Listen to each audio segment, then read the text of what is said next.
Hello everyone, welcome to my YouTube channel. So Diet Biswanathৰ পৰা এই নোটিছখন আহি গ'ল যে Diet Biswanathৰ মানে এডমিশ্যন ষ্টাৰ্ট হ'ব বুলি দিয়া আছে, কিন্তু এই নোটিছখনত অলৰেডি মেনশ্যন কৰা আছে যে এই এডমিশ্যন প্ৰচেছ তেতিয়া ষ্টাৰ্ট হ'ব যেতিয়া মানে এই ফাইনেল যোনখন আছে ফাইনেল মেৰিট লিষ্ট যেতিয়া ওলাব তেতিয়াহে। এতিয়াতো এণ্ট্ৰেঞ্চৰ যোনটো ৰিজাল্ট দি আছে সেইটোতো মানে প্ৰভিজনেল মেৰিট লিষ্ট আছে ন, তো ফাইনেল মেৰিট লিষ্ট যেতিয়া ওলাই যাব তেতিয়া মানে ষ্টাৰ্ট হৈ যাব এডমিশ্যন প্ৰচেছ। এখন দিয়া আছে ডাইট বিশ্বনাথৰ পৰা আহিছে এখন নটিছ, আৰু এখন নটিছ আহিছে বিশ্বনাথ কলেজ অফ এডুকেশ্যন বিশ্বনাথত,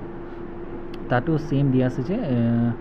26-28 ছেশ্যনৰ কাৰণে যিখিনি BEd প্ৰগ্ৰাম ষ্টাৰ্ট হ'ব সেইটো মানে যেতিয়া ফাইনেল মেৰিট লিষ্ট আহি যাব তেতিয়াহে মানে